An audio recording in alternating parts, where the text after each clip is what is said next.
We're closing in on Election Day, and as part of our commitment to you, we have invited each congressional candidate in to answer questions that'll help you decide who you're going to vote for. Joining us tonight is Bill Tilghman. He's running as the Democratic candidate in District 1. Mr. Tilghman, thank you very much for coming in. Thank you very much for having me, Kelly. Would you like to have a statement?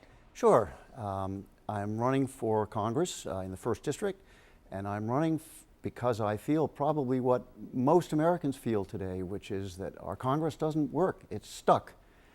It's unsustainable, the level of partisanship and the level of rancor that we have in Congress. And I will try to change that. And our concept is best of both parties. We will need the best of both parties working together to have a more effective Congress.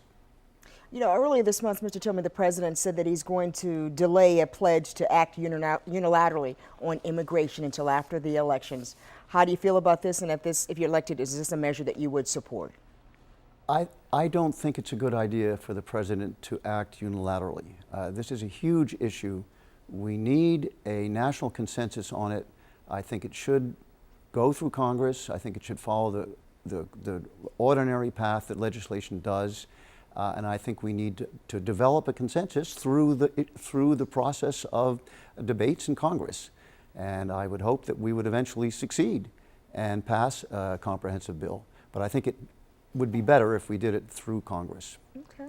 But despite the fact that unemployment is still around about 6%, 92 million Americans are not in the labor force. The White House is saying that things are turning around, but still a lot of people out of work. What would you do to kind of change those numbers around? A lot of people out of work. And the reason is that the deleveraging process that we're going through now as a result of the financial crisis is very slow to be cured.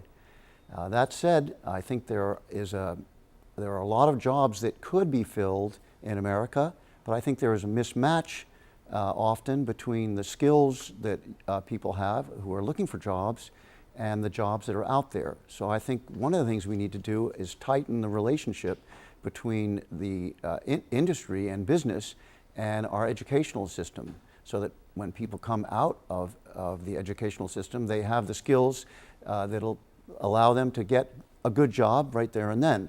So I think that's one of the things we need to do. In the 1st District, we have a problem because we're geographically remote from the urban centers. And to do that, to try to improve that situation, we need to have what I would call regional innovation clusters or hubs.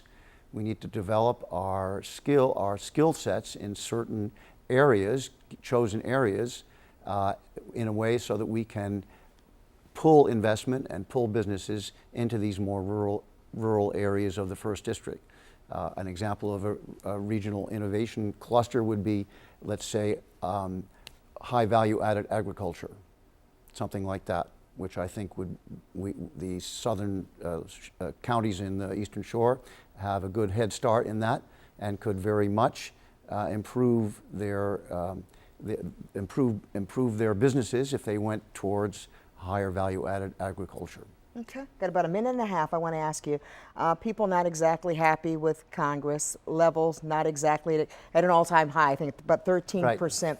If elected, what would you do to improve the relationship between the voter and the people that we're putting in office? Right. I think the voter wants to see Congress working.